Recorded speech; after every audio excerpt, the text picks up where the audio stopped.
Have you ever felt like your emotions are running the show? Like no matter how hard you try, you just can't seem to stop overreacting, stressing out, or saying things you later regret? What if I told you there's a way to take back control, to stop being a slave to your emotions, and start being the master of your life? Sounds pretty amazing, right? Well, in today's video, I'm going to show you exactly how to do that. We're diving deep into emotional mastery, what it is, why it matters, and how you can start using it to transform your life. Trust me, by the end of this video, you'll feel empowered, in control, and ready to handle anything life throws your way. Let's get started. When I say emotional mastery, I don't mean becoming emotionless or shutting down what you feel. In fact, it's the opposite. Emotional mastery is about being in the driver's seat of your emotions, understanding them, managing them, and ensuring they don't control your life. If you don't have this skill, you'll always be a slave to your emotions, reacting impulsively, damaging relationships, and losing respect from others. So if you're ready to take control of your emotions in your life, let's get into it. What is emotional mastery? Emotional mastery is the ability to recognize, understand, and manage your emotions in a way that empowers you rather than controls you. It's not about suppressing or ignoring your feelings. It's about being aware of them and choosing how to respond. Think of it like this. Emotions are like waves in the ocean. You can't stop the waves from coming, but you can learn to surf them. When you master your emotions, you're no longer at the mercy of every wave that comes your way. Instead, you're able to navigate them with skill and grace. Now, why is this so important? Because emotions play a huge role in every aspect of your life. They influence your decisions, your relationships, your health, and even your success. When you're controlled by your emotions, you're more likely to make impulsive decisions, say things you regret, and struggle with stress and anxiety. But when you master your emotions, you gain clarity, confidence, and control. You're able to respond to challenges with calm and intention, rather than reacting out of fear or anger. So how do you get there? It starts with self-awareness. Self-awareness is the foundation of emotional mastery. It's the ability to recognize and understand your own emotions, behaviors, and thoughts. Without self-awareness, you're essentially flying blind. You might feel angry or upset, but you don't know why. You might react impulsively without realizing the impact of your actions. But when you're self-aware, you're able to pause, reflect, and choose how you want to respond. Let's dive deeper into self-awareness. Self-awareness is the ability to observe yourself without judgment. It's about becoming the curious observer of your own life. Instead of getting caught up in your emotions, you step back and ask yourself, why do I feel this way? What's really going on here? This might sound simple, but it's incredibly powerful. When you're self-aware, you're able to identify the emotions and patterns that are holding you back. You're able to see the bigger picture rather than getting stuck in the moment. Now here's the thing, many people live their lives on autopilot. They're so busy with work, relationships, and daily responsibilities that they don't take the time to check in with themselves. They might feel stressed or overwhelmed, but they don't stop to ask why. They might react impulsively without realizing the impact of their actions. And over time, this lack of self-awareness can lead to burnout, frustration, and even depression. So how do you build self-awareness? Start by creating space in your day to reflect. This could be through journaling, meditation, or simply taking a few minutes to sit quietly and check in with yourself. Ask yourself questions like, what am I feeling right now? Why am I feeling this way? What's triggering this emotion? The more you practice this, the more you'll start to notice patterns in your emotions and behaviors. And once you're aware of these patterns, you can start to change them. Another powerful tool for building self-awareness is mindfulness. Mindfulness is the practice of being fully present in the moment without judgment. It's about paying attention to your thoughts, feelings, and sensations as they arise, rather than getting caught up in them. When you're mindful, you're able to observe your emotions without being overwhelmed by them. You're able to see them for what they are, temporary experiences that come and go, rather than getting stuck in them. Finally, don't be afraid to seek feedback from others. Sometimes we're not aware of our own blind spots.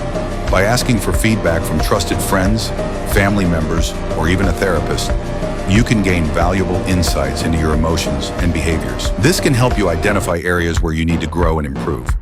Now let's talk about the importance of feeling your emotions. As I mentioned earlier, emotional mastery isn't about suppressing or ignoring your emotions. In fact, it's the opposite. To master your emotions, you have to feel them. When you suppress your emotions, they don't go away. They just get buried. And over time, those buried emotions can build up and explode, leading to impulsive reactions and damaged relationships. Think of it like this. Emotions are like energy. They need to be expressed and released.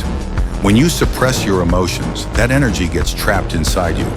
It might manifest as tension in your body, stress, or even physical illness. But when you allow yourself to feel your emotions, you're able to release that energy in a healthy way. You're able to process and move on rather than getting stuck in the past. So how do you feel your emotions without getting overwhelmed? Start by acknowledging them. When you feel an emotion coming up, take a moment to name it. Say to yourself, I'm feeling angry right now. I'm feeling sad. I'm feeling anxious. Naming your emotions helps you take a step back and observe them rather than getting caught up in them. Next, allow yourself to feel the emotion fully. This might mean sitting with the discomfort for a few minutes or even longer. It might mean crying, screaming into a pillow, or going for a run to release the energy. The key is to let the emotion move through you rather than resisting it. Remember, emotions are temporary. They come and go, like waves in the ocean. When you allow yourself to feel them, they lose their power over you. Finally, don't judge yourself for feeling emotions. It's easy to fall into the trap of thinking that certain emotions are bad or wrong. But the truth is, all emotions are valid. They're messages from your subconscious mind, telling you something important. When you judge yourself for feeling a certain way, you're essentially shutting down that message. Instead, try to approach your emotions with curiosity and compassion. Ask yourself, what is this emotion trying to tell me? What do I need right now? Now let's talk about triggers. Almost everyone has them. A trigger is something, a comment, a situation, or even a person that sparks an immediate emotional reaction, usually a negative one. And here's the thing, your triggers are often tied to core wounds, usually from childhood. These wounds might sound like, I don't feel good enough, I don't feel lovable, I'm afraid of rejection or abandonment.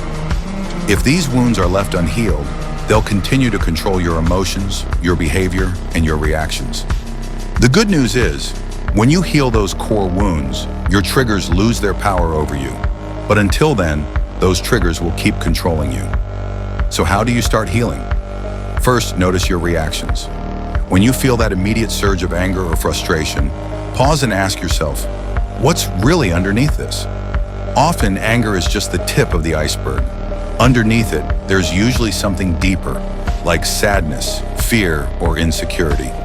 When you can identify the deeper emotion, you can start to heal the wound that's causing it. Now let's talk about reactions. Here's the thing, your emotions are not the same as your reactions. Emotions are natural. You don't have complete control over how you feel, but your reactions, those are a choice. Just because you feel angry or hurt doesn't mean you have to act on it. In fact, one of the most powerful tools for emotional mastery is the pause. When you feel triggered, take a moment, 5 seconds, 5 minutes, or even a whole day before responding. That pause gives you the space to choose how you want to react, rather than reacting impulsively.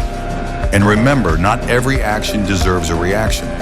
You don't always need to prove a point or have the last word. It's not what happens to you, but how you react to it that matters. Your peace is your power. Finally, let's talk about the let them theory. This concept is all about letting go of the need to control everything. Instead of trying to control the situation, just let it be. When you stop trying to control everything, you'll find a sense of peace and true control over your own life. And here's the beautiful part. When you let people be themselves, they reveal who they truly are. And when you know who they truly are, you'll naturally become less emotionally reactive. That's it for today's video. Emotional mastery is a journey, not a destination. If you found this video helpful, give it a thumbs up, share it with someone who needs to hear this, and don't forget to subscribe for more content like this. Thanks for watching.